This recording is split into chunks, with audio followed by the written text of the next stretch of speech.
Um, for all you Obama supporters out there, I just wanted to point out some of the many reasons why Obama is one of the worst presidents in American history.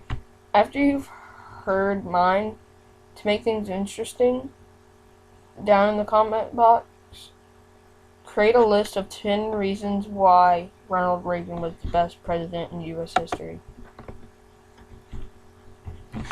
Okay, well, here's my list. Number 1. President Obama introduced a health care bill that forces Americans to buy a service. This, he claimed, was not a tax and simply a penalty. He continuously reaffirmed that was the case, despite the fact that more than half the population thought the bill was in violation of the Constitution. When it came time for the court to decide whether it lived or not, the president's lawyers argued that it was legal because it was taxed and Congress has the power to tax people. Number 2. The president has used executive privilege to allow his attorney general not to turn over documents related to the Fast and Furious scandal. He is obviously hiding something from everyone. If he can't give up at least half the documents, you know that something big is happening behind the scenes. Number 3. The president has made some very clearly political motivated over the course of his term in office, arguably more than any president in modern American history. The most recent of these was his recent temporary immigration reform. He had promised that he would have done it much earlier when his party controlled both houses of Congress. But no, he had to wait until the election year so he could gain more support among Hispanic voters before they forgot. Number 4. The president has almost doubled our national debt in just 3.5 years. Something that has never happened in American history. We've accumulated more debt in the past 42 months than all the previous 232 years of this republic. That's impossible to overlook. Number 5. This president is also involved in the leaking of some of our most confidential secrets. It's certain that they came from someone high up in his cabinet that he chose. Regardless, he only launched an investigation after conservatives demanded he do so. I mean, wouldn't most people want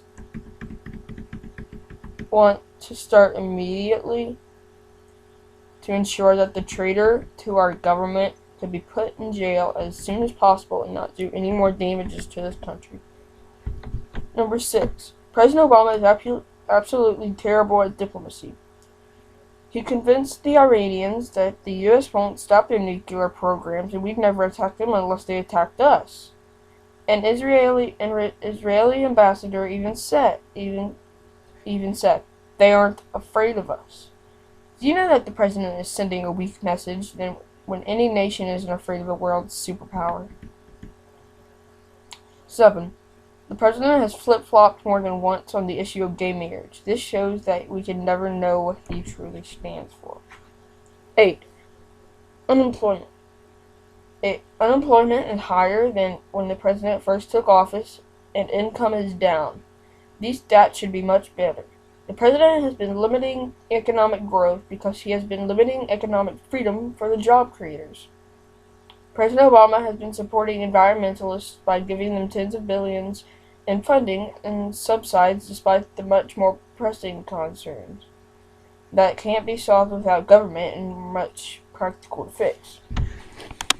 The president has refused to work with any other party on anything. He's always late on passing the budget because of this, among other things. It is very possible to work with the other party. You just have to compromise on some things. Reagan did it very well.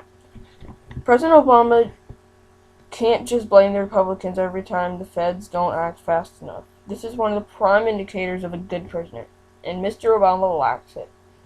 In short, President Obama is a selfish, unethical, deceptive, and all just around bad leader. I'll say it in the words of Sarah Palin. Obama lies, freedom dies. Thank you. I know I'm just a 12-year-old, but I know a lot about economics and stuff. I probably know more about this than Obama does, you know. I hardly even watch SpongeBob, to be honest with you. It is a good show. I still watch SpongeBob, but most of the time I'm just watching Fox News Channel. Thanks.